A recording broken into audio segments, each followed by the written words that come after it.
మిక్కిలిగా ప్రేమించి మా ఆత్మలను కాయటానికి ప్రధాన కాపరిగా మా రక్షకుడైన యేసుక్రీస్తు వారిని మీరు నియమించి, తండ్రి, ఇప్పటి వరకు మమ్మల్ని కుడికి కానీ ఎడమకు కానీ తొలగకుండా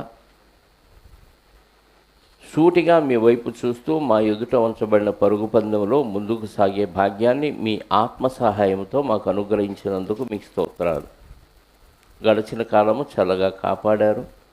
మరొక క్రీస్తు పునరుద్ధాన దినాన్ని మాకు అనుగ్రహించి సంఘముగా సమాజముగా కూడి మీ ఎదుట క్రీస్తులందుండి వాక్యాన్ని వినే భాగ్యాన్ని, బోధించే భాగ్యాన్ని మాకు అనుగ్రహించారు. అందును బట్టి స్తోత్రాలు. ఇదిగోనైనా మరి ప్రకటించిన ప్రకటనలన్నింటినీ చక్కగా క్రమంగా మర్యాదగా జరిగించాలి. మరి ముఖ్యంగా ఈరోజు బాప్తీసం తీసుకోబోతున్న పానీ గారిని, అలాగే రాజేశ్వరి గారిని జ్ఞాపకం చేసుకోండి. వారు మరి గడిచిన కాలంలోనే మారు మనసు పొందారు, పశ్చాత్తాపంతో మీ సన్నిధిలో ప్రార్థన చేశారని విశ్వసిస్తూ వారి పాపాలు క్షమించబడ్డాయి అనటానికి సూచనగా మరి నీటిలో వారి పాత జీవితాన్ని సమాధి చేసుకొని నూతనంగా క్రీస్తులో జన్మించి పరలోక రాజ్య వారసులుగా తీర్చబడటానికి జరగవలసిన కార్యక్రమాన్ని మీ అధ్యక్షతలో జరిగించి మీరు మాత్రమే మహిమ పొందమని కోరుకుంటూ, ఈ సందర్భంలో మరికొన్ని విషయాలు మేము మాట్లాడుకుంటూ మీ వాక్యాన్ని ధ్యానిస్తూ ఉండగా సమయోచితమైన జ్ఞానాన్ని, అనగా వాక్యాన్ని సరిగా విభజించి బోధించే సామర్థ్యాన్ని నాలో ఉన్న మీ ఉపకారాత్మ సహాయముతో నాకు అనుగ్రహించండి. అదే పరిశుద్ధాత్మ సహాయముతో వినగలిగే చెవులు, గ్రహించగలిగే హృదయాన్ని మీ పిల్లలైన ప్రతి ఒక్కరికి ప్రసాదించమని కోరుకుంటూ, మా రక్షకుడు నీ ప్రియకుమారుడైన యేసుక్రీస్తు వారి పరిశుద్ధ నామములో ప్రార్థించి అడిగి వేడుకొనిచున్నాను పరలోకపు తండ్రి, ఆమెన్. చేరువచ్చిన మీ అందరికీ ప్రభు అయిన క్రీస్తు నామములో నా శుభాలు, వందనాలు. భక్తులలోని భక్తిహీనత వారికి పరలోక రాజ్యాన్ని ఇస్తుందా అనే అంశంలో ఈరోజు అందులో ఒక భాగంగా మూర్ఖుల గురించి మనం ఆలోచిద్దాం. తిమోతి గారికి పౌలు గారు రాసిన 2వ పత్రిక 3వ అధ్యాయము, తిమోతి గారికి అపోస్తులైన పౌలు గారు రాసిన 2వ పత్రిక 3వ అధ్యాయము 4వ వచనం ఒకసారి చదువుదాం. ద్రోహులు, మూర్ఖులు, గర్వాంధులు దేవుని కంటే సుఖానుభవమును ఎక్కువగా ప్రేమించువారు అయ్యుండి, పైకి భక్తి గలవారయ్యుండి దాని శక్తిని ఆశ్రయించని వారై ఉందరు. ఇట్టి వారికి విముఖుడవై ఉండుము. ఇట్టి వారికి అంటే ఎట్టివారికి పైన ఏ జాబితా అయితే ఇచ్చాడో ఆ జాబితాలో ఉన్న లక్షణాల్లో ఉన్న వారికి దూరంగా ఉండమన్నాడు. దుష్టులకి దూరంగా ఉండమన్నాడు. వీళ్ళు భక్తులుగానే కనపడతారు, కానీ వారు వాస్తవంగా భక్తిహీనులు. గత వారంలో, అంతకు ముందు వారాల్లో ఏవైతే మనం ఆ లక్షణాలు విన్నామో, నేర్చుకున్నామో వాటిని మనలో ఉండకుండా తీసేసుకొని విముఖులుగా ఉండాలి. ఈరోజు మనం మూర్ఖులు అనే విషయాన్ని మనం ఆలోచిద్దాం. మూర్ఖులు అంటే ఎవరు? సుమతి శతకం ఏదో శతకం ఉంది. ఇసుక నుండి తైలము తీయవచ్చు, కానీ మూర్ఖుని మనసు రంజింప చేయలేము అని. ఇసుక నుంచి నూనె వచ్చిద్దా? రాదా? ఇసుకలో నుంచి నూనె వచ్చిద్దా? రాదా? రాదు, దాదాపుగా రాదు. కానీ తీయొచ్చు అంట. అంటే అసాధ్యమే, కానీ అది ఒకవేళ సాధ్యం అవ్వచ్చు. అటు సూర్యుడు ఇటు పొడిచినా అంటే అర్థం ఏంటి? పొడుస్తాడనా? పొడవడు. నూరు ఆరైద్దా? నూరు ఆరవచ్చు తగ్గితే, కానీ 100 అవుద్దా? అది కూడా అవ్వచ్చు. కానీ నా మాట మాత్రం తప్పదు. అంటే అర్థం ఏంటంటే అదన్నా జరగవచ్చు, కానీ అదే అసాధ్యం, ఇది అస్సలు ఇంపాసిబుల్, ఖచ్చితంగా జరిగి తీరుతుంది అని. అలాగే మూర్ఖుడు అంటే అర్థం ఏంటంటే ఎంత చెప్పినా, ఎవరు చెప్పినా తాను పట్టిన కుందేటికి 3 కాళ్ళు అనే రకం. 4 అందరికీ కనపడతాయి, కానీ మూర్ఖుడికి 3 కనపడతాయి. ఆడే మూర్ఖుడు. పాత నిబంధనలో ఇశ్రాయేలీలు అలా దేవుడి ఎదుట ప్రవర్తించారు. ఒకానొక సందర్భంలో దేవుడు వారికి ఖచ్చితంగా చెప్పాడు. యెహోషువ గారి నాయకత్వంలో సారీ ఆ మాట ఆ సందర్భాన్ని చూద్దాం. సంఖ్యాకాండం 14వ అధ్యాయము, సంఖ్యాకాండం 14వ అధ్యాయము 26వ వచనం నుండి చూద్దాం ప్రియులారా. మరియు యెహోవా వారికి ఏమని సెలవిచ్చాడు? నాకు విరోధముగా సరుగుచుండు ఈ చెడ్డ సమాజమును నేను ఎంతవరకు సహింపవలను? ఇశ్రాయేలీయులు నాకు విరోధముగా సణుగుచున్న సణుగులను దేవునికి వ్యతిరేకంగా సణుగుతున్నారంట. ఏమంటే దేవుడు అంటే ఏంటో వాళ్ళకి అర్థమైంది. దేవుడు చేసిన మహత్కార్యాలు అర్థమైంది. దేవుడు ఆకాశం నుంచి మన్నా కురిపిస్తున్నప్పుడు అది తినటం అర్థమైంది. బండ నుంచి నీళ్లు తెప్పిస్తే తాగటం అర్థమైంది. కాళ్ళ చెప్పులు అరిగిపోకుండా ఎంతకాలం అరణ్యంలో నడిచినా చెప్పులు అరగలేదు, ఇది అర్థమైంది.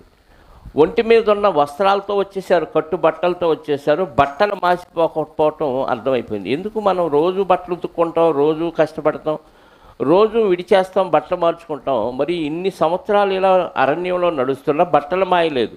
ఏంటంటే దేవుడి మహత్యం. ఇన్ని విషయాలు అర్థమైన ఇశ్రాయేలీయులు ఏం చేశారంట? దేవుని మీద సణగటం అనేది దేవుడికి నచ్చదండి. మనం కూడా సణుగుతూ ఉంటాం కదా.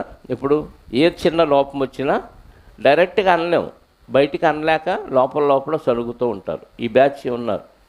ఇశ్రాయేలీయులు కూడా దేవునికి వ్యతిరేకంగా సణగటం అది దేవుని చెవిలో పడిందంట. ఆయన విన్నాడంట. నాకు విరోధముగా సణుగుచున్న సణుగులను నేను విని ఉన్నాను. నీవు వారితో యెహోవా వాక్కు ఏదనక నా జీవము తోడు మీరు నా చెవిలో చెప్పినట్లు నేను నిశ్చయముగా మీ ఎడల చేసేదను. మీ శవములు అరణ్యములోనే రాలిపోతాయి.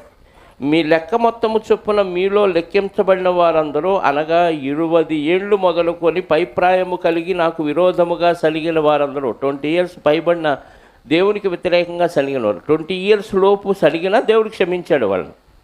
కానీ 20 ఏళ్ళు పైబడి దేవునికి వ్యతిరేకంగా సలిగిన వారందరూ రాలిపోతారు. యెఫున్నె కుమారుడైన కాలేబు, నూను కుమారుడైన యెహోషువాయు తప్ప. అంటే వీళ్ళిద్దరు తప్ప అందరూ సడిగారా? అవును, అందరూ సడిగారు. వాళ్ళిద్దరూ తప్ప మిమ్మును నివసింపచేయుదునని నేను ప్రమాణం చేసిన దేశంలో మీరు ఎవరునూ ప్రవేశింపరు. ఇంత ఖచ్చితంగా చెప్పాడు. మీరు చచ్చిపోతారు, అరణ్యంలోనే రాలిపోతారని చెప్పాడు. అయితే వారు కొల్లపోవుదురని మీరు చెప్పిన మీ పిల్లలను నేను ఆ దేశంలోనికి రప్పించెదను. మీరు తృణీకరించిన దేశమును వారు స్వతంత్రించుకుందరు. మీరు ఆ దేశానికి వెళతారని నేను వాగ్దానం చేసి రప్పిస్తే మీరు నాకు వ్యతిరేకంగా సనిగి తృణీకరించారు ఆ దేశాన్ని.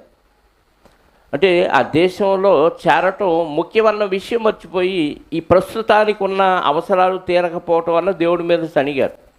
మనం కూడా పరలోకంలో శాశ్వత కాలం దేవుడితో ఉండే మహాభాగ్యాన్ని పొందుకోకపోవటానికి మనం ఏం చేస్తామంటే తాత్కాలికంగా భూ సంబంధమైన వాటి మీద ఆధారపడి అవి జరగకపోతే దేవుడికి వ్యతిరేకంగా మాట్లాడతాం. ఏం దేవుడు, ఏమి లోకం, ఏది సరిగ్గా నాకు ఇవ్వట్లేదు, ఏది నాకు సరిగ్గా జరిగించట్లేదు. దేవుడు అన్నిటికంటే మనకిచ్చిన వాగ్దానం ఏంటంటే పరలోక సంబంధమైన ప్రతి ఆశీర్వాదాన్ని ఇచ్చాడు. అంటే ఇక్కడ చస్తే నువ్వు పరలోకం చేరటానికి భూమి మీద కష్టాలు పడాలి, శ్రమలు పడాలి. వాళ్ళకి ఇస్తానన్న కనాను దేశాన్ని వాళ్ళు తృణీకరించారు. దేనికోసం? ఇక్కడ అవసరాలు తీరటం కోసం. తీర్చట్లేదు అని దేవుడు తీరుస్తున్నా తీర్చట్లేదని దేవుడి మీద సనిగారు. వాళ్ళతో పాటు ఈరోజు మనం కూడా శరీర అవసరాలు తీరకపోవటం వల్ల దేవుడి మీద సణుగుతూ ఉన్నాం. అన్నీ సమకూర్చి జరిగిస్తాడు దేవుడు ఎప్పుడు? నువ్వు ఆయన పనిలో ఉన్నప్పుడు. అవి కూడా జరుగుతున్నా కానీ ఇంకా సడిగామంటే ఆనాటి ఇశ్రాయేలీయులకి మనకి తేడా ఏమీ లేదు. వాళ్ళు కనాను దేశాన్ని తృణీకరించారు, మనం పరలోక రాజ్యాన్ని తృణీకరిస్తున్నాం. అయితే వారు కొల్లపోవుదులని మీరు చెప్పిన మాటల ప్రకారం మీ పిల్లలు వెళ్తారు కనాను దేశానికి, మీరు మాత్రం వెళ్ళరు అని వాళ్ళకి ఖచ్చితంగా చెప్పారు. అయితే మీ శవములు 32వ వచనం ఈ అరణ్యములో రాలును, మీ శవములు ఈ అరణ్యములో క్షయమగు వరకు మీ పిల్లలు ఈ అరణ్యములో 40 ఏళ్ళు తిరుగులాడుచు మీ వ్యభిచార శిక్షను భరించుదురు. మీరు చేసిన తప్పుకి మీ పిల్లలు 40 సంవత్సరాలు ఈ అడవిలోని అటు ఇటు తిరుగుతూ ఉంటారు. వాస్తవంగా 40 రోజుల్లో వెళ్ళిపోవచ్చు కనాను దేశం, కానీ 40 సంవత్సరాలు వీళ్ళు మీ పిల్లల అరణ్యంలో అటు ఇటు తిరుగుతారు. శాపం అది. మూర్ఖులు అంటే ఎవరంటే దేవుడు చెప్పినా వినకుండా వాళ్ళ అభిప్రాయాన్ని బట్టి దేవునికి వ్యతిరేకంగా కార్యాలు చేసేవాళ్ళే మూర్ఖులు. మరొక సందర్భాన్ని కూడా మనం అదే సంఖ్యాకాండంలో చూడగలిగితే 36 నుంచి చూద్దాం. ఆ దేశమును సంచరించి చూచుటకై మోషే చేత పంపబడి తిరిగి వచ్చి ఆ దేశమును గూర్చి చెడ్డ సమాచారము చెప్పుట వలన సర్వసమాజము అతని మీద సణుగునట్లు చేసిన మనుషులు దేశాన్ని చూసి రండి, ఎలా ఉందో ఆ మనుషులు ఎలా ఉన్నారో రమ్మంటే 10 మంది చెడ్డ సమాచారం చెప్తారు, 2 మాత్రం మంచి సమాచారం చెప్తారు. ఆ చెడ్డ సమాచారం చెప్పిన వారు తెగులు చేత చనిపోతారు. 37వ వచనంలో, అయితే ఆ దేశంలో సంచరించి చూసిన మనుషుల్లో నూను కుమారుడైన యెహోషువయు యెఫున్నె కుమారుడైన కాలేబు బ్రతికిరి. మోషే ఇశ్రాయేలులందరితో ఆ మాటలు చెప్పగా ఆ జనులు చాలా దుఃఖించిరి. వాళ్ళు చాలా బాధపడిపోయారంట. వారు ఉదయమున లేచి ఆ కొన మీదకెక్కి చిత్తమండి మేము పాపము చేసిన వారము యెహోవా చెప్పిన స్థలమునకు వెళ్ళుదము అనేది. ఆ కొన మీదకి వెళ్ళొద్దు, వాళ్ళు అక్కడ ఆల్రెడీ మీ శత్రువులు అక్కడికి వెళ్ళిపోయారు, మీరు వెళ్ళొద్దు అని చెప్తే వాళ్ళు నిజంగా నీ మాట వింటామని చెప్పి ఏడ్చారు. బాగా ఏడ్చి దేవుడి మాట వినకుండా మళ్ళీ ఏం చేశారు వాళ్ళంటే 40 వచనం, వారు ఉదయమున లేచి ఆ కొన మీదకెక్కి చిత్తమండి మేము పాపము చేసిన వారము యెహోవా చెప్పిన స్థలమునకు వెళ్ళుదము అనేది. అప్పుడు మోషే, ఇది ఎలా మీరు యెహోవా మాట వినుచున్నారేమి? అది కొనసాగదు. యెహోవా మీ మధ్య లేడు గనుక మీ శత్రువులు ఎదుట హతము చేయబడుదురు, మీరు సాగిపోకుడి, మేము తప్పు చేశాం క్షమించండి అని చెప్పి మళ్ళీ వెళ్తున్నారు. ఇదేంటి మీరు దేవుడి మాట వింటారు, వినాల్సినప్పుడు దేవుడి మాట వినాలి. దేవుడు ఇప్పుడు మీకు దూరం అయిపోయాడు, మీ మధ్య లేడు. దేవుడు మీ మధ్య లేకపోతే మీరు దేవుడి మాట విన్నా చెప్పండి ప్రయోజనం ఉండదు. అంటే దేవుడు క్షమించే వరకు ఉంటాడు, ఒకానొక స్టేజ్లో దేవుడు దూరం అయిపోతాడు. ఇప్పుడు పరిశుద్ధాత్మ కూడా మనకి దూరం అయ్యే రోజు ఒకటి ఉంది. ముందుగా దుఃఖపడతాడు, ఆ తర్వాత పరిశుద్ధాత్మ మనల్ని పరిశుద్ధాత్మ మనల్ని విడిచిపెట్టిన తర్వాత మనం కొన్ని మాటలు దేవుడి మాటలు విన్నా కానీ ప్రయోజనం లేదు. ఇదేంటి మీరు దేవుడి మాట వింటున్నారు, వినాల్సినప్పుడు వినలేదు, ఇప్పుడు దేవుడు విసిగిపోయి మీ నుంచి దూరం అయిపోయాడు కాబట్టి మీరు వెళ్ళొద్దు. ఇప్పుడు దేవుడు మీ మధ్య లేడు కాబట్టి అక్కడికి వెళ్తే శత్రువులు మిమ్మల్ని చంపేస్తారు కాబట్టి వెళ్ళొద్దు అని ఖచ్చితంగా మోషే గారు ఆజ్ఞ జారీ చేశాడు. చేసినప్పుడు వాళ్ళు ఏం చేశారు? 43వ వచనం, ఏలయనగా అమాలేకీయులు కనానీయులు మీకంటే ముందుగా అక్కడికి చేరి ఉన్నారు, మీరు ఖడ్గము చేత కూలుదురు, మీరు యెహోవాను అనుసరించుట మానితిరి గనుక ఇక యెహోవా మీకు మీరు వెళ్ళొద్దు, ఆల్రెడీ మీకంటే శత్రువులు ముందుగా అక్కడికి వెళ్ళి ఉన్నారు, మీరు వెళ్ళొద్దు, ఇప్పుడు దేవుడు మాట విన్న ప్రయోజనం లేదు అని ఖచ్చితంగా ఆయన ఆజ్ఞ జారీ చేస్తే దేవుడు మీకు తోడై ఉండడని చెప్పాడు. చెప్పినప్పుడు అయితే వారు మూర్ఖించి ఆ కొన మీదకి ఎక్కిపోయి, అయినను యెహోవా నిబంధన మందసమైనను మోషే అయినను పాళెములో నుండి బయలు నిబంధన మందసం ముందుగా వెళ్ళలేదు, మోషే గారు వెళ్ళలేదు, వీళ్ళు మాత్రం సాహసించి వెళ్ళిపోయారు. ముందుగా చెప్పాడా మోషే గారు వెళ్ళొద్దని? దేవుడు మీ మధ్య లేడు, దేవుడు లేనప్పుడు మీరు వెళ్ళినా ప్రయోజనం. దేవుడు ఉన్నాడు అనే దానికి సూచన ఏంటంటే మందసం అక్కడ ఉందా లేదా. మోషే గారు తోడుగా వెళితే దేవుని తోడు వాళ్ళకు ఉన్నట్టు, మోషే గారు వెళ్ళలేదు, మందసం వెళ్ళలేదు. అయినా వీళ్ళు ఎలా వెళ్ళారంట? మూర్ఖించి, చెప్పండి, మూర్ఖించి ఆ కొనకి ఎక్కిపోయి, అయినను వారు యెహోవా నిబంధన మందసమైనను మోషే అయినను పాలెంలో నుంచి బయలు వెళ్ళలేదు. అప్పుడు ఆ కొన మీద నివాసముగానున్న అమాలేకీయులు కనానీయులు దిగి వచ్చి వారిని కొట్టి హొర్మా వరకు వారిని తరిమి హతము చేసిరి. అంటే దేవుడు వద్దన్నా కానీ ఖచ్చితంగా ఆ పని చేస్తే అది దేవుడు పనే, దేవుడు తరపున యుద్ధం చేస్తున్నామనే ఉద్దేశంతోనే వెళ్ళారు. కానీ దేవుడు దూరం అయిన తర్వాత ప్రయోజనం లేదు, కానీ మూర్ఖించి వెళ్ళారు. మోషే గారు చెప్పినా కానీ వెళ్ళలేదంటే ఏమనాలి? వాళ్ళని మూర్ఖులు అనాలి. మంచి మాట చెప్పినా వినకపోతే అలాంటి వ్యక్తిని ఏమంటాం? మూర్ఖులు. ఈ మూర్ఖత ఎవరిలో ఉండకూడదు? భక్తులలో ఉండకూడదు. మూర్ఖత ఉండటం వలన మనకు వచ్చే నష్టాలు ఏంటి, మనకు వచ్చే ఇబ్బందులు ఏంటి? దేవుడి విషయంలో మూర్ఖత ఉంటే మనం ఎంత అయోగ్యం అయిపోతాము, ఎంత నరకపాత్రం అవుతాము అనే విషయాలు కొన్ని మనం బైబిల్లో చూడగలిగితే సామెతల గ్రంథం 10వ అధ్యాయము, సామెతల గ్రంథం 10వ అధ్యాయము 31వ వచనం. సామెతల గ్రంథం 10వ అధ్యాయము 31వ వచనం.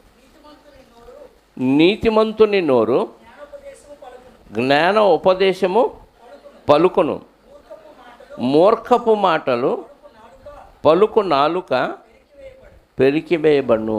నాలుక ఏమైందంట? చివరికి పెరికివేయబడిద్ది. అంటే మూర్ఖపు మాటలు మాట్లాడేవాళ్ళు నాలుక ఎవరు పెరికేస్తారు? ఎవరు? దేవుడు పెరికేస్తాడు. ఏదో ఒక రోజు పెరికేస్తాడంటే నీ నాలుక ఇక మాట్లాడకుండా ఆగిపోయే పరిస్థితి వచ్చింది. నువ్వు దేవుని ఇష్టాన్ని నెరవేర్చిన వాడవైతే నువ్వు చనిపోయినా మాట్లాడతావు. హేబేలు రక్తం ఏం చేసింది? మొరపెడుతుంది. అంటే చనిపోయినా ఆ రక్తం మొరపెడుతుంది. కానీ భక్తిహీనుని నాలుక ఇంకా మొరపెట్టడానికి అవకాశం లేదు, పీకేస్తాడు దేవుడు. ఇంకా 32వ వచనం, అదే 10వ అధ్యాయము 32వ వచనం. నీతిమంతుని పెదవులు ఉపయుక్తములైన సంగతులను పలుకును, భక్తిహీనుని నోట మూర్ఖపు మాటలు. అంటే మన నోట్లో నుంచి మూర్ఖపు మాటలు వచ్చినాయి అంటే మనం భక్తులమా భక్తిహీనులమా? ఖచ్చితంగా భక్తిహీనులు. అది తప్పైనా సరే వాదిస్తారు. కొంతమంది వాక్యాన్ని డిస్కషన్ చేసుకునేటప్పుడు అది తప్పని తెలిసినా నేను చెప్పింది కరెక్టే అనిపించుకోవటానికి ఏం చేస్తారు? మూర్ఖంగా వాదిస్తారు. దానికి హేతువేమి ఉండదు, వాక్యాధారం ఏమీ ఉండదు. ఇక మూర్ఖంగా అలా వాదిస్తూనే ఉంటారు. చాలామంది ఇలాంటి వాళ్ళు నాకు షాపులో తగిలారు గతంలో. ఇంకా మూర్ఖం చివరికి వాళ్ళు ఎలా తయారవుతారంటే కోపం వచ్చి ముఖం అంతా ఎర్రబడిపోయి నన్ను శపిస్తూ తిట్టుకుంటూ అలా వెళ్ళిపోయిన వాళ్ళు చాలామంది ఉన్నారు. వాళ్ళు చెప్పేదేమో వాక్యానుసారం కాదు. మనం వాక్యానుసారంగా చెబితే వాళ్ళు దాన్ని జీర్ణించుకోలేక నన్ను తప్పంటావా అంటాడు. నన్ను కాదు, అక్కడ నేను చెప్పిన వాక్యం వాక్యానుసారంగా లేదు అన్న విషయం వాళ్ళకి అర్థమైనా నన్ను తప్పు పట్టాడు అనే ఉద్దేశం వాళ్ళకి కలిగి, అంటే దాన్ని వాళ్ళు సొంతగా అంటే నేను తీసిన సిద్ధాంతం లేదా నాది అనే ఫీలింగ్తో ఉండటాన్ని బట్టి వాళ్ళు హర్ట్ అయిపోయి మూర్ఖంగా మాట్లాడి శపించిన వాళ్ళు చాలామంది ఉన్నారు. అలాంటి వారి నాలుక ఏమవుద్దంట? పెరికివేయబడును, వారి నోట మూర్ఖపు మాటలు వస్తాయి. అంటే భక్తిహీనుల నోట మూర్ఖపు మాటలు వస్తాయి. 13వ అధ్యాయము అదే సామెతల గ్రంథం 20వ వచనం. సామెతల గ్రంథం 13వ అధ్యాయము, జ్ఞానుల సహవాసము చేయవాడు ఎవరితో సహవాసం చేస్తే ఆ మాటలు వస్తాయి కదా. మూర్ఖులతో సహవాసం చేయవాడు చెడిపోవును. మూర్ఖులతో సహవాసం చేస్తే ఏమవుతావు?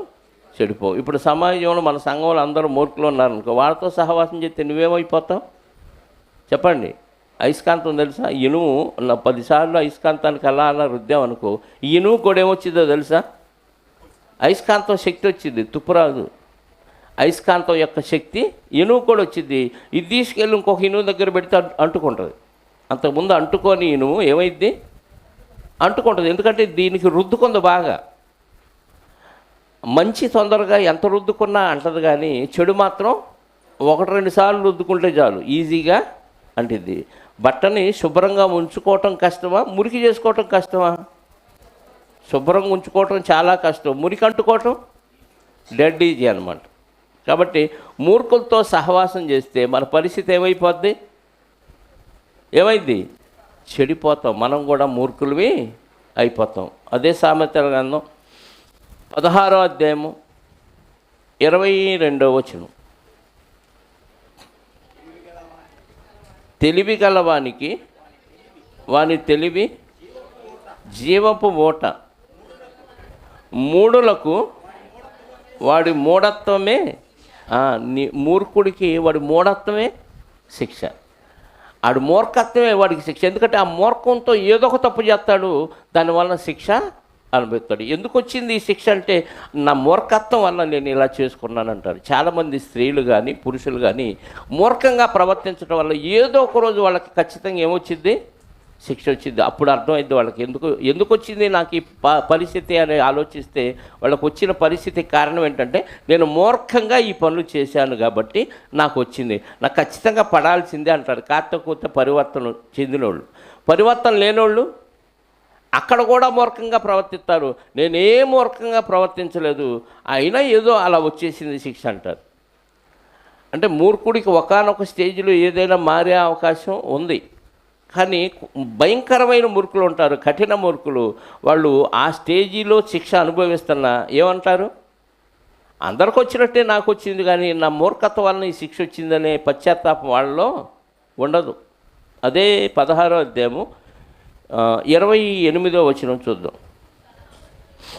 మూర్ఖుడు కలహమును పుట్టించును, కొండెగాడు మిత్రభేదము చేయను. కొండెగాడు అంటే తగాదాలు పెట్టేవాడు. మూర్ఖుడు ఏం చేస్తాడు, గొడవలు పెడతాడు. అంటే ఈ లక్షణాలన్నీ మనం ఎందుకు ఆలోచిస్తామంటే భక్తులలో ఈ లక్షణాలు ఉండకూడదు. మూర్ఖుడు తన మూర్ఖత వలన ఏమవుతాడు,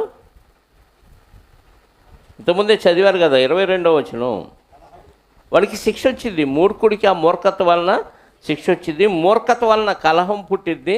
మూర్ఖత వలన ఏం ఆలోచించాం, అంతా పోతుంది. 10వ అధ్యాయం నుంచి ఆలోచిస్తూ ఉన్నాం. మూర్ఖత వలన ఏమేమి నష్టాలు వస్తున్నాయి మనకి. ఇది భక్తుల్లో ఉండకూడదు కాబట్టి ఇవి మనలో లేకుండా తీసేసుకోవటానికి ఈ లక్షణాలు ఆలోచిస్తున్నాం. మూర్ఖత వలన ఏమేమి వస్తున్నాయి, నాలుగు పీకేస్తాడు. మూర్ఖత వలన మూర్ఖపు మాటలు వస్తాయి, వాళ్ళ నోట్లో నుంచి మూర్ఖపు మాటలు వస్తాయి. ఇంకా మూర్ఖత వలన వాళ్ళ సహవాసం వాళ్ళతో చేయకూడదు. మూర్ఖత వలన వాళ్ళకే శిక్ష వస్తుంది. ఆ మూర్ఖులతో కలహము, మూర్ఖుల వలన ఏమొచ్చిందంటే కలహం పుట్టింది. 17వ అధ్యాయము అదే సామెతల గ్రంథం 20వ వచనం, 17వ అధ్యాయము 20వ వచనం, కుటిలవర్తనుడు మేలు పొందడు, మూర్ఖముగా మాట్లాడువాడు కీడులో పడును. మూర్ఖంగా మాట్లాడితే చాలు ఏదో ఒక రోజు వాడు ఏం చేస్తాడంటే కీడులో పడిపోతాడు. 24 వచనం చెప్పలేదుగా, 24వ అధ్యాయము 9వ వచనం, 24వ అధ్యాయము 9వ వచనం, మూర్ఖుని యోచన పాపం. అంటే ఈ మూర్ఖుడుగా ఉండి ఏ ఆలోచన చేసినా ఏమైతుంది, పాపమే. ఇది చాలా సున్నితమైన విషయం కదా. మనం జనరల్గా ఆలోచనలు చేస్తాం, నువ్వు పరిశుద్ధుడుగా ఉండి ఆలోచన చేస్తే అది దేవుని కార్యక్రమాలు చేయటానికి ఉపయోగపడింది. మూర్ఖంగా ఉండి ఆలోచన చేస్తే అది ఆజ్ఞను అతిక్రమించే విధంగా నీ జీవితానికి పరిణమించింది. అంటే మూర్ఖంగా ఉండి దేవుని కార్యక్రమాల గురించి అసలు ఆలోచించకూడదు. ఆలోచిస్తే అది తప్పుడు నిర్ణయాలు తీసుకునే అవకాశం ఉంటుంది కాబట్టి ఖచ్చితంగా మనం పాపమే చేస్తాం. అందుకే దేవుని విషయాలు, దేవుని కార్యక్రమాలు చేసేటప్పుడు పరిశుద్ధంగా ఉండి నిష్కల్మషంగా ఆలోచించాలి. అప్పుడు ఖచ్చితంగా పరిశుద్ధమైన ఆలోచనలు వస్తాయి, వాక్యానుసారమైన క్రియలు చేయటానికి అవకాశం ఉంటుంది. కానీ మూర్ఖంగా ఉండి, అంటే వాక్యం ఒకటి చెబుతున్నా నేను దీన్ని నమ్మాను ఇక అంతే అనే ఆలోచనతో మనం ఉన్నామనుకోండి, ఖచ్చితంగా మనకేమొస్తుంది, పాపం వస్తుంది. ఎందుకంటే తప్పుడు నిర్ణయాలు తీసుకుంటాం మూర్ఖంగా ఉంటే. ఎందుకంటే మూర్ఖుని ఆలోచన పాపము.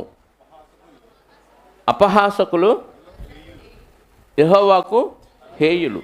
26వ అధ్యాయము అదే సామెతల గ్రంథం 3వ వచనం,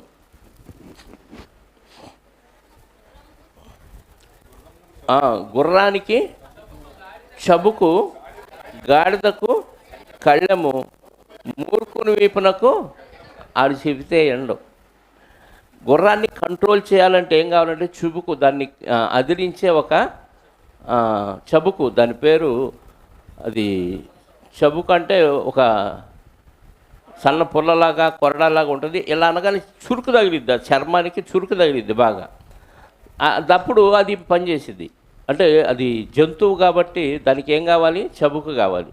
మరి గాడిదకి ఏం కావాలి, కళ్ళెం పెట్టి ఎటు తిప్పితే అది లెఫ్ట్ తిరగాలంటే ఇట్లా ఆగాలి, రైట్ తిరగాలంటే ఇట్లా ఆగాలి. అప్పుడు అర్థమైపోయింది దానికి, ఓ నా యజమాని రైట్ తిరగమంటున్నాడు, లెఫ్ట్ తిరగమంటున్నాడు, సూటిగా వెళ్ళమంటున్నాడు అనేది వాళ్ళకి దానికి అర్థమైంది.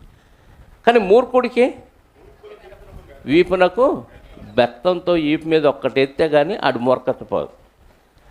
బాలుని హృదయంలో మూఢత స్వాభావికంగా, అంటే ఈ మూర్ఖత్వం అనేది ఎప్పటి నుంచి స్టార్ట్ అయ్యిద్దంట? చిన్నప్పటి నుంచి స్టార్ట్ అయింది. మరి దానికి ఏంటి పరిష్కారం అంటే బెత్తం తీసుకోవాలి. తల్లి అయినా తండ్రి అయినా పిల్లల్ని బెత్తంతో కొడితే వీపు మీద కొట్టమన్నాడు, కడుపు మీద కొట్టమనలేదు, చెంపల మీద కొట్టమన్నాడు. ఎక్కడ కొట్టమన్నాడు? వీపు మీద కొడితే ఆ వెన్నెముక కానీ అది అంతా అన్ని శరీర అవయవాలకు అక్కడి నుంచి నరాలు వెళ్తాయి కాబట్టి వెంటనే బాడీ మొత్తం అలర్ట్ అయింది, సెట్ అయిపోతాడు. భయం కూడా వచ్చింది. అప్పుడప్పుడు అంటారు వాడు వెన్నెముకలో వణుకు పడుతుంది అంటారు. అంటే వెన్నెముకలో వణుకు పుట్టిందంటే సర్వ శరీరానికి వ్యాపించింది. వెన్నులో వణుకు పుట్టిస్తానంటారు సినిమా డైలాగు కదా. అంటే వెన్నులో వణుకు పుట్టిందంటే అన్ని శరీర అవయవాలకు వెళ్ళిపోద్ది కాబట్టి వీపు మీద బెత్తంతో కొడితే ఆ మూర్ఖత్వం పోద్ది. అది పెరిగి పెద్ద అయిన తర్వాత పొమ్మంటే పోదు. అది భక్తులలో ఉండకూడదు. అందుకే ఎవరికి ఏం కావాలంటే గుర్రానికి చబుకు, గాడిదకు కళ్ళెము, మూర్ఖుల వీపునకు బెత్తము. ఈ 4, 5, 6 వచనాలు కొంచెం జాగ్రత్తగా గమనిద్దాం. ఎందుకంటే రెండు వ్యతిరేకంగా కనిపిస్తాయి మనకి ఇవి. మూర్ఖుని వాని మూఢత చొప్పున మూర్ఖునికి ప్రత్యుత్తరము ఇయ్యకము. ఇచ్చిన ఏళ్ళ నీవు వాడిని మూర్ఖుడు వాడు మూర్ఖంగా వాదిస్తాడు. మనం ఇప్పుడు వారికి మూర్ఖంగా సమాధానం చెప్పామనుకో, మనం కూడా ఏమైపోతామంట? అంటే ఇప్పుడు మూర్ఖుడికి సమాధానం చెప్పాలా వద్దా? ఈ మాటను బట్టి అర్థమవుతుందా? అలా నోట్లో నోరేయకూడదయ్యా. వాళ్ళ నోరులో ఏముందంట? వాళ్ళ నోట్లో ఏముంది? పెంట ఉంది. కాబట్టి వాళ్ళ నోరులో నోరేస్తే మనకి అంటిద్ది. కాబట్టి అలాంటి వాళ్ళతో మనం మాట్లాడకూడదు, మూర్ఖుడితో మనం మాట్లాడకూడదు. ఎందుకంటే నువ్వు కూడా మూర్ఖుడు అయిపోతావు అంటున్నాడు. అలా అని కిందకు వచ్చేసరికి ఏమన్నాడు తెలుసా? వాని మూఢత చొప్పున మూర్ఖునికి ప్రత్యుత్తరము ఇమ్ము, అలాగూ చేయని ఎడల వాడు తన దృష్టికి తాను జ్ఞానిని అనుకొను. ఇక్కడేమన్నాడు? వాడి మూర్ఖత్వం చొప్పున వాడికి సమాధానం చెప్పు, లేకపోతే నేను మహాజ్ఞానిని అనుకుంటాడంట వాడు. ఇంతకీ మూర్ఖుడికి సమాధానం చెప్పాలా, మౌనంగా ఉండాలా? పైనేమో చెప్పొద్దు, నువ్వు మూర్ఖుడు అయిపోతావు అన్నాడు. ఇక్కడేమో వాడికి సమాధానం చెప్పు, లేకపోతే వాడు నేను జ్ఞాని. అంటే దీన్ని బట్టి మనం ఏం చేయాలంటే ఒక లిమిటేషన్ ఉంది, ఒక లిమిట్ ఉంది. వాడు మూర్ఖుడు అని 1-2 మాటల్లో మనకి అర్థమైపోద్ది. అర్థమయ్యేదాకా వాడికి సమాధానం చెప్పు. ఎంత చెప్పినా నువ్వు చెప్పింది రైట్ అన్న విషయం వాడికి అర్థమై కూడా వాడు ఏం చేస్తాడంటే మూర్ఖంగా అడ్డగోలుగా వాదిస్తాడు, తలతిక్క సమాధానాలు చెప్తూ ఉంటాడు. అలాంటప్పుడు ఇంకా సైలెంట్ అయిపో, అసలు మాట్లాడొద్దని కాదు. వాడు మూర్ఖుడని ఎప్పుడు అర్థమైందంటే 1-2 మాటలు మాట్లాడిన తర్వాత మనకు అర్థమైంది. కాబట్టి అప్పటిదాకా వాడికి సమాధానం చెప్పు. ఓహో, వీడు సత్యాన్ని చెప్పినా గ్రహించి కూడా వాడు ఒప్పుకోవట్లేదంటే వీడు మూర్ఖుడు. కాబట్టి ఇలాంటి వాడితో మనం ఇంకా ఎక్కువ మాట్లాడితే మనం మూర్ఖుడు అయిపోతాం. కాబట్టి వాడికి సమాధానం చెప్పకూడదు అనుకోవాలి. మీకు అర్థమైందా? ఇప్పుడు అదే స్టేజీలో మనం ఉంటే ఇంకా మనం భక్తుల జాబితాలో ఉన్నట్టు కాదు. కాబట్టి ఎక్కడ ఎలా మాట్లాడాలో మనం ఆలోచించి ఆచితూచి మనం మాట్లాడాలి. ఇంకా అదే సామెతల గ్రంథం 26వ అధ్యాయంలోనే 6వ వచనం కూడా, మూర్ఖుని చేత వర్తమానం పంపువాడు కాళ్ళు తెగగొట్టుకొని విషమ తాగిన వానితో సమానుడు. అంటే అర్థమైందా? ఎవడైనా చచ్చిపోవాలి అనుకున్నప్పుడు పురుగు మందు తాగుతాడు. తాగిన తర్వాత ఆ ప్రభావానికి వాడికి ఏమనిపించిందో తెలుసా? బతకాలి అనిపించింది. నన్ను ఎలాగైనా బతికించండి అంటారు. ఇప్పుడు కాళ్ళు చేతులు నరికేసుకొని ఆ విషం తాగామనుకోండి, అప్పుడు ఆ విష ప్రభావం వలన బతకాలి అనిపించినప్పుడు వీడు పరిగెత్తామన్నా బొందాడదామన్నా కాళ్ళు చేతులు లేవు. అంటే ఇక వాడు ఎట్టి పరిస్థితుల్లో చావటానికే సిద్ధపడాలి తప్ప రక్షించుకోవటానికి అవకాశం లేదు. ఎందుకంటే ముందుగానే కాళ్ళు చేతులు ఏం చేసుకున్నాడు, నరికేసుకున్నాడు. కాబట్టి పురుగు మందు తాగిన తర్వాత బతకాలని ఆశ ఉన్న అవకాశం లేదు. అలాగే మూర్ఖుడి చేత వర్తమానం అవతల వ్యక్తికి పంపించాడు అనుకోండి, దీంతో సమానం అంట. అంటే ఒక్కసారి మూర్ఖుడితో అవతల వ్యక్తికి సమాధానం పంపిస్తే ఇంకా నీ లైఫ్ అయిపోయినట్టే.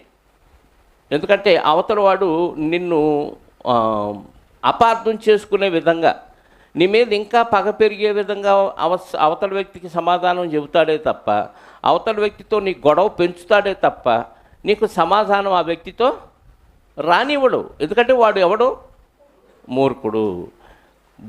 చావటానికి ఏదైనా పురుగు మందు తాగి కాళ్ళు చేతులు నరికేసుకొని పురుగు మందు తాగిన వాడు ఎలాగైతే చచ్చిపోతాడో బతికే అవకాశాలు ఏ కోశాలు ఎలా లేవు, మూర్ఖుడితో వర్తమానం పంపించిన వాడు కూడా ఎంత అనుభవశాలండి. ఎవరు, జ్ఞాని అయిన సొలొమోను గారు. ఆయన ఇవన్నీ మరి చూశాడో లేదో దేవుడిచ్చిన జ్ఞానంతో ఇలాంటి ప్రాక్టికల్ సామెతలు ఎన్నో రచించాడు. అంటే మూర్ఖుడు అంత ప్రమాదకరం.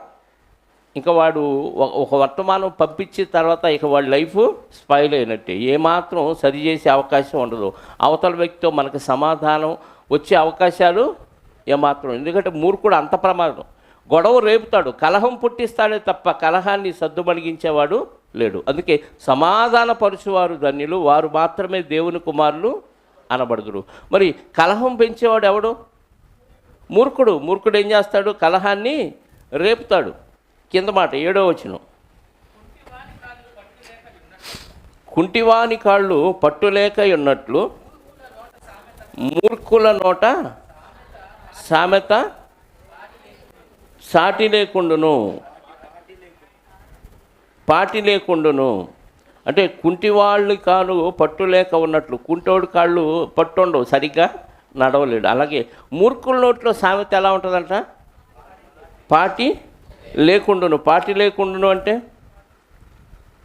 అది సామెత చెబుతాడు కానీ దానికి అసలు పాటించే అవకాశమే లేదు. వాడు ఎట్టు పరిస్థితుల్లో దాన్ని అనుసరించి నడవడు. సామెతలు అయితే చెప్తాడు, బోల్డ్ సామెతలు చెబుతాడు, కానీ ఏమాత్రం వాటిని అనుసరించడు అనమాట. 9వ వచనం నుండి,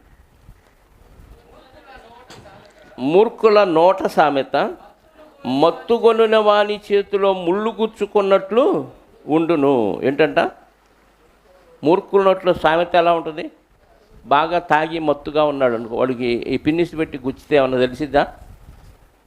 ఏం కుట్టినా, దోమలు వాలినా, ఈగలు వాలినా, ఏ చండాలు ఉన్నా వాడికి చెడు వాసన పక్కన వస్తున్నా ఏమీ తెలియనట్టుగా మూర్ఖుడికి కూడా ఎలా ఉంటుంది, మత్తుకొనిన వారికి ముళ్ళు గుచ్చినట్టుగా మూర్ఖుని నోట్లో సామెత కూడా అలాగే ఉండును.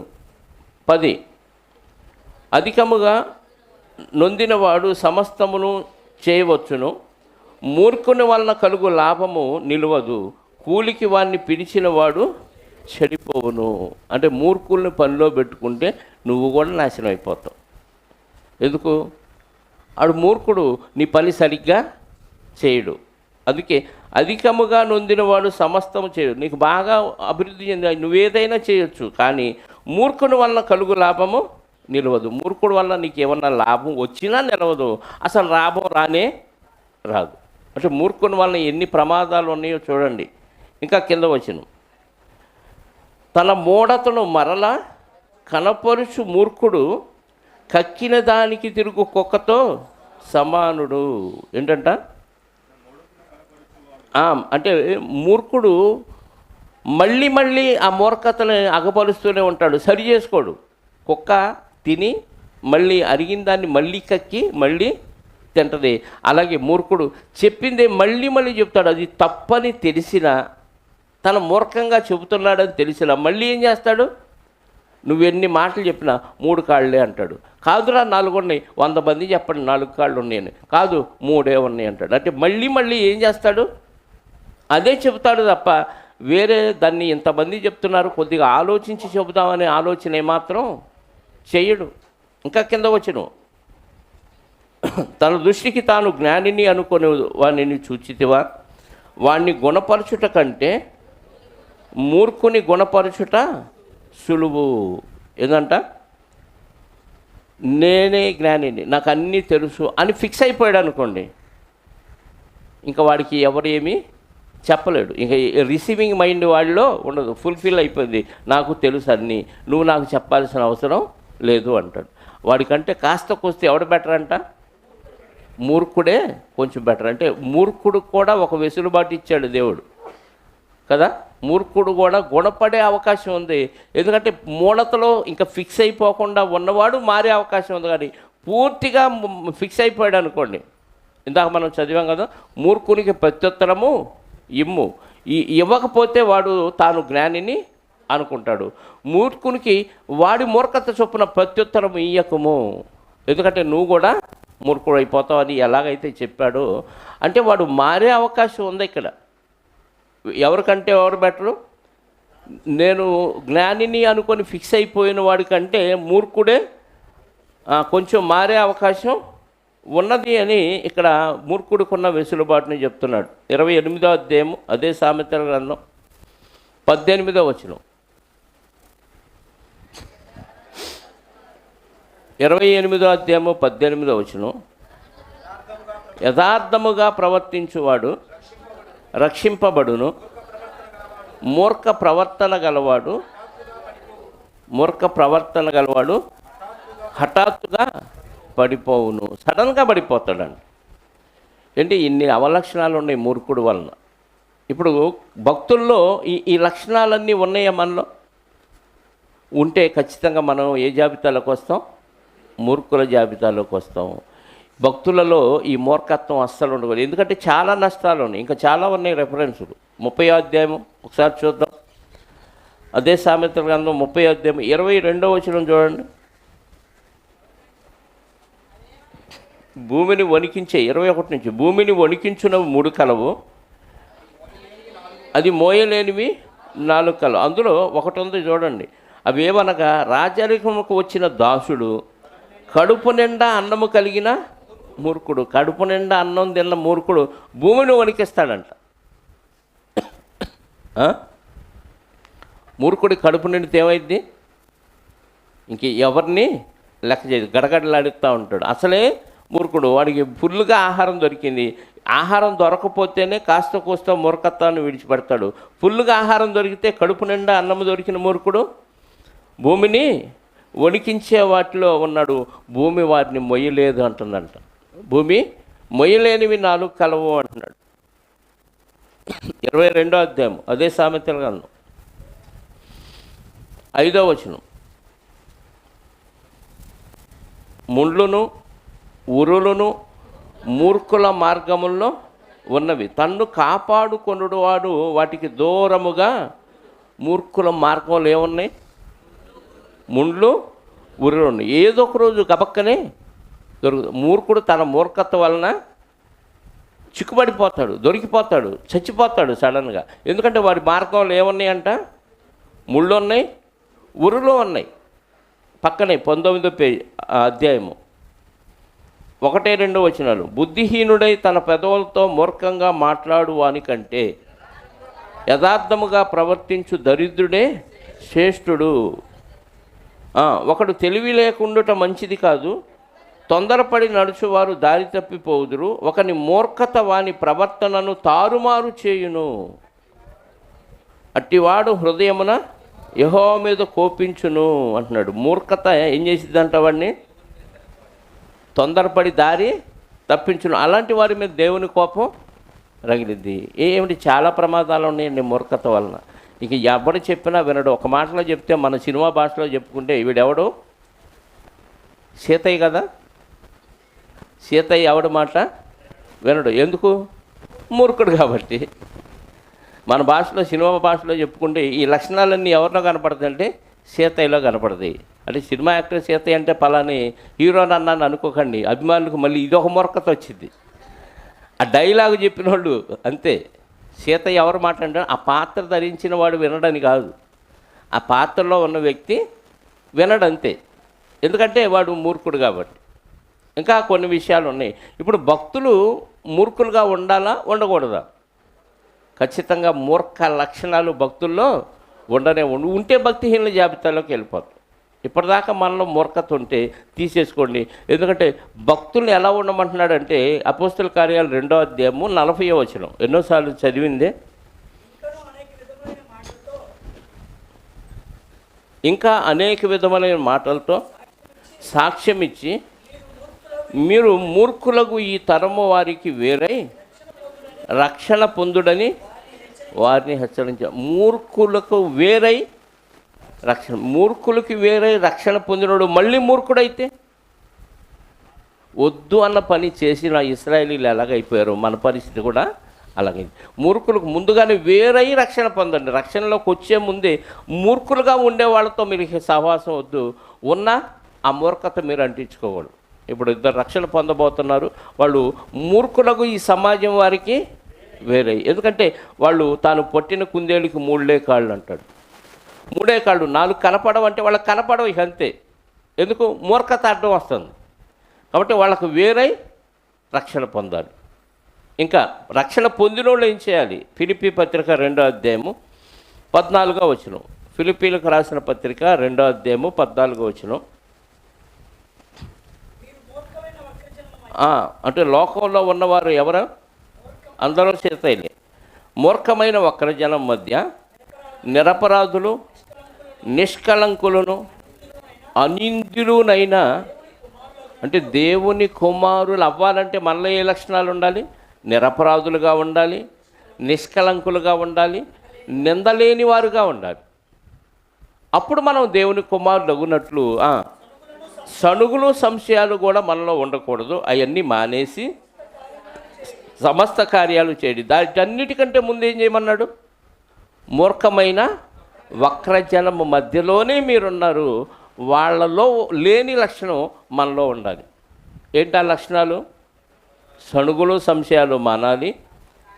ఇంకా దానికి ముందు నిరపరాధులు, నిష్కళంకులు, అనిందులైన పరిశుద్ధులైన దేవుని పిల్లలకున్నట్లు. అంటే మనలో ఏమేమి ఉండకూడదంటే నిరపరాధులుగా ఉండాలి, నిష్కళంకులుగా ఉండాలి, నిందలేని వారుగా ఉండాలి, సణుగులు ఉండకూడదు, అనుమానాలు ఉండకూడదు. సంశయాలంటే అనుమానాలు ఉండకూడదు. ఇది దేవుడు చెప్పాడు, చేయాలంతే. ఎందుకు చేయాలి? దేవుడు చెప్పాడు కాబట్టి అంతే. ఎవరో వస్తారు, ఏదో కారణం అడుగుతాడు, ఖచ్చితంగా దేవుడు చెప్పాడు కాబట్టి చేస్తాను. ఎందుకు చేయాలి? నా మేలు కోసం చెప్పాడు. నన్ను కన్న తండ్రి చెడు చెప్తాడా? మన తల్లిదండ్రులు మనకు చెడు చెప్తారా? మనం పాడైపోయే మాటలు మనకు చెప్తారా? బాగుపడే చెప్తారా? బాగుపడే మాటలు చెప్తారు. మరి మన కన్న తల్లిదండ్రులే మనం బాగుపడే మాటలు చెప్తుంటే మన పరలోకపు తండ్రి మనకి చెడ్డ మాటలు చెప్తాడా? మంచి మాటలు మనం బాగుపడాయి. కాబట్టి ఏమాత్రం డౌట్ లేదు, దేవుడు చెప్పాడు, నేను చేస్తానంతే. ఇంక అందులో డౌటే లేదు. సంశయాలు కూడా మానేసి వక్రజనం మధ్య నిరపరాధులు, నిష్కళంకులు, అనిందులుగా మనం ఉండాలి. ఏమాత్రం ఈ మూర్ఖ స్వభావం మనలో ఉండకూడదు. పేతురు గారి పత్రిక 2వ అధ్యాయం 1వ పత్రిక 15వ వచనం.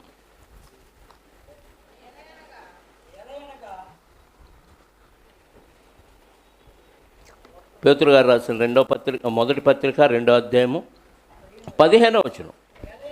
ఏలయనగా మీరిట్లు యుక్త ప్రవర్తన గలవారై అజ్ఞానముగా మాట్లాడు మూర్ఖుల నోరు మూయించుట దేవుని చిత్తం. మనం మూర్ఖుల నోరు మూయించాలి. వాళ్ళు ఎందుకంటే జ్ఞానం లేకుండా అజ్ఞానముగా మాట్లాడటం అంటే దేవుని జ్ఞానం లేకుండా మాట్లాడతారు, లోక జ్ఞానంతో మాట్లాడతారు. అలాంటి వారి నోర్లు కూడా ఎవరు మూయించాలి? దేవుని పిల్లలైన మనం. దేవుని పిల్లలైన మనం మూర్ఖుల నోరు మూయించాల్సింది. మనమే మూర్ఖులుగా ఉంటే వారి జ్ఞానం లేదు, మనకేముంది? జ్ఞానం, దేవుని జ్ఞానం ఉంది. వాళ్ళకి లోక జ్ఞానం ఉంటుంది. లోక జ్ఞానం ఉన్నవాడిని సైతం దేవుని జ్ఞానంతో ఆ మూర్ఖుని నోరు మూయించాలి. ఎగ్జాంపుల్, లోకంలో మనం చదువుకోవటానికే పుట్టాం, చదువుల తల్లికే మనం అంకితం అయిపోయాం. చదువు లేనివాడు ఎందుకు పనికిరాడు, అసలు రూపాయి సంపాదించలేడు, లోకంలో గౌరవ ప్రతిష్టలు ఉండవు అనే భ్రమలో లోకమంతా ఉంది. దానికోసం రుబ్బుతున్నారు పాఠశాలలో పిల్లల్ని కదా. ఉదయం నుంచి సాయంత్రం వరకు, మళ్ళీ వచ్చిన తర్వాత మళ్ళీ ఏదో స్నాక్స్ పాలో ఇచ్చి మళ్ళీ ట్యూషన్ల పేరుతో రుబ్బుతున్నారు. చదువు చదువు చదువు చదువు చదువు. ఈ చదువు నీకు చనిపోయిన తర్వాత వస్తుందా చెప్పండి? కానీ లోకం అంతా ఎలా ఉంది చెప్పండి? చదువు కోసం ఎంత కష్టపడుతున్నారు, ఎంత శ్రమిస్తున్నారు, ఆ పిల్లల్ని ఎంత కష్టపెడుతున్నారు.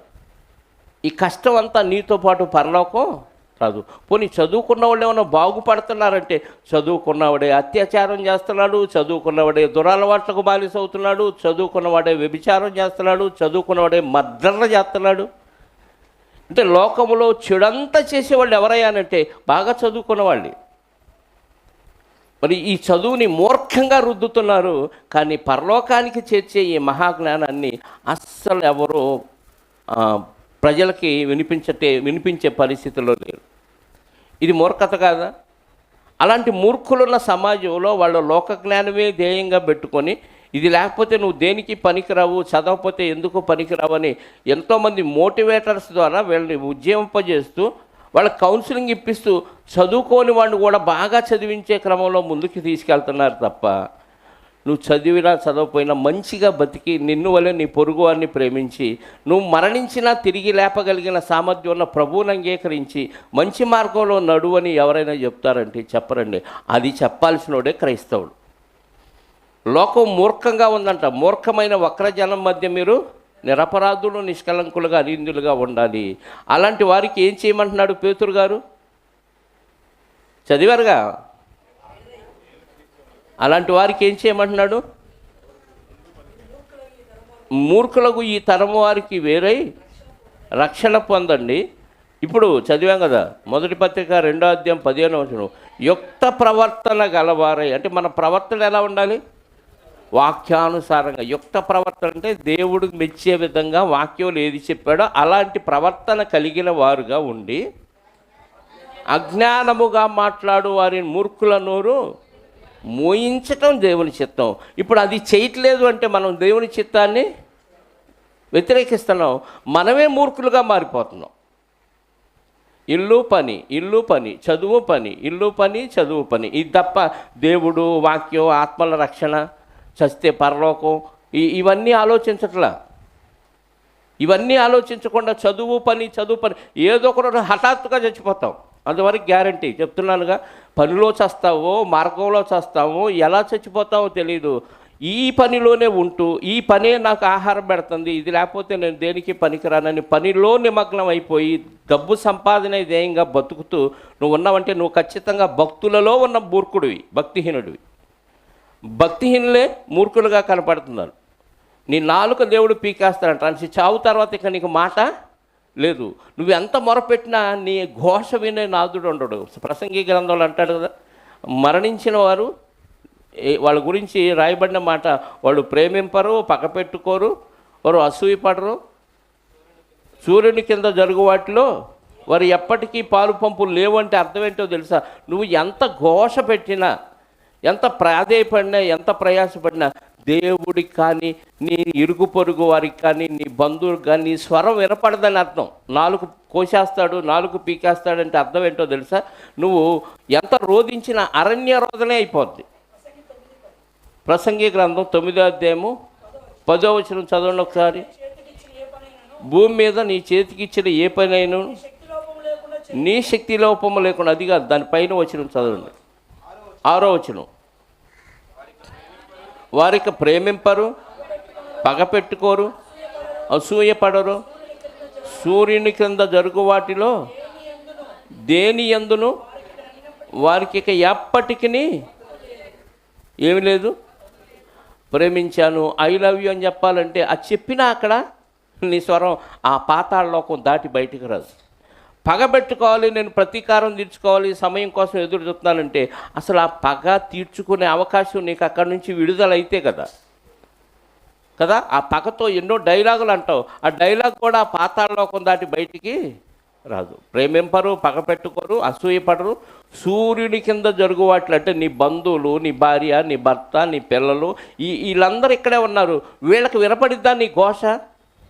వినపడదు. అంటే నీ నాలుక ఏమైపోయింది? మరణంతో పెరికివేయబడింది. కానీ అదే భక్తుల నాలుక మరణం తర్వాత కూడా మాట్లాడుతున్న పిల్లలు. ఇది అర్థమైతే ఇక మూర్ఖత నుంచి అర్జెంటుగా మనం బయటకు వచ్చేస్తాం. మూర్ఖులుగా ఉన్నవాళ్ళు భక్తులు కానేరరు, భక్తిహీనులుగా అనేవాడు తీర్చబడుతున్నారు. దేవుడు వారిని నరకంలో పడేస్తాడు. అక్కడి నుంచి నీ స్వరం ఏమాత్రం భూమి మీద వినపడ, ఏ లోకంలో నీ స్వరం వినపడదు. చివరికి దేవుడు కూడా నీ మాట వినపడదు. నీ రోతలు దేవుడి చెవులకు చేరదు. ఎందుకంటే పాపిగా ఉండి మూర్ఖుడుగా ఉండి మరణించావు కాబట్టి నీ స్వరం దేవుడు విననే వినడు. దశలోనిక పత్రిక, దశలోనికలకు రాసిన 2వ పత్రిక 3వ అధ్యాయము. భక్తుల్ని మూర్ఖులు ఏం చేస్తారో రాయించాడు అక్కడ. అలాంటి వారితో కొంచెం మనం జాగ్రత్తగా ఉండాలని హెచ్చరిక కూడా చేస్తున్నాడు దేవుడు. దశలోనికలకు రాసిన 2వ పత్రిక 3వ అధ్యాయము 2వ వచనం చదువుదాం. మేము మూర్ఖులైన దుష్ట మనుషుల చేతుల్లో నుండి తప్పింపబడు నిమిత్తమును నా కొరకు ప్రార్థించండి. ఈ విశ్వాసం అందరికీ లేదు. చాలండి. మూర్ఖులైన దుష్ట మనుషుల చేతిలో నుండి తప్పించబడు నిమిత్తము మా కొరకు ప్రార్థన చేయండి. దుష్టులు మనుషుల్ని ఏం చేస్తారు? మూర్ఖులు భక్తుల్ని హింసించటానికి, భక్తుల్ని కష్టపెట్టడానికి, భక్తుల్ని ఇబ్బంది పెట్టడానికి ప్రవర్తిస్తారు. అలాంటి వారి చేతిలో నుంచి తప్పించగలిగిన సామర్థ్యం ఎవరికి ఉందంటే మన దేవునికే ఉంది. కాబట్టి దుష్టుల చేతిలో మనం పడకుండా తప్పించబడాలంటే మనం ఏం చేయాలి? దేవునికి ప్రార్థన చేయాలి. సంఘం అంతా మనం పరిచర్యకి వెళ్తున్నప్పుడు కొంతమంది మాత్రమే వెళ్తున్నారు, మిగతా వాళ్ళు ఇళ్ళ దగ్గరే ఉంటున్నారు, సొంత కార్యాలు చూసుకుంటున్నారు. కనీసం వెళ్ళిన వారు దుష్టుల చేతిలో పడకుండా తప్పించబడాలి, వాళ్ళు చక్కగా వాక్యాన్ని ప్రకటించి పరిచర్య చేసి రావాలి అని ఇంటికాడ ఉన్న వాళ్ళు ఏమైనా ప్రార్థన చేస్తారంటే అది కూడా చేయలేదంటే అది మూర్ఖత్వమే అవుతుంది. ఇంటికాడుండి కూడా ప్రార్థన కూడా చేయకపోతే ఇంకా దేనికి మన భక్తి? పౌలు గారు సంఘస్థులు ఆయన ప్రార్థన చేసుకోవడం సరిపోయింది కదా, మరి సంఘాన్ని ఏమడుగుతున్నాడు? ప్రార్థన సహాయం అడుగుతున్నాడు. అంటే భక్తుల ప్రార్థన పరిచర్య చేసే వాళ్ళకు ఉపయోగపడుతుందంటే ఖచ్చితంగా ఉపయోగపడుతుంది. మూర్ఖుల చేతిలో నుండి, దుష్టుల చేతిలో నుండి భక్తులు పడకుండా, పరిచర్య చేసేవాళ్ళు పడకుండా తప్పించబడాలంటే సంఘం యొక్క ప్రార్థన అవసరం. అందుకే వేకునే లేచి దేవునికి సంఘం అంతటితో కలిసి మొరపెట్టే అవకాశాన్ని చాలామంది కోల్పోయి ఏమవుతున్నారో తెలుసా?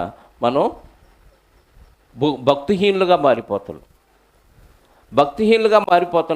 భక్తిహీనులు మూర్ఖులుగా కనపడుతున్నారు. ఇక్కడ భక్తిహీనుల లక్షణాల్లోని ఒక లక్షణం మూర్ఖత. కాబట్టి ఆ మూర్ఖ స్వభావాన్ని విడిచిపెట్టి సాత్వికమైన మనసుతో దేవుని వాక్యాలు స్వీకరించి లోకములో ఉన్న మూర్ఖుల నోరు మూయించుట దేవుని చిత్తం కాబట్టి దేవుని చిత్తానుసారంగా మూర్ఖతను విడిచిపెట్టి భక్తిహీనుల్లో నుంచి భక్తుల్లోనికి రావాలని ప్రతి ఒక్కరికి ప్రేమతో మనవి చేస్తూ ఈ మాటలు ముగిస్తున్నాను.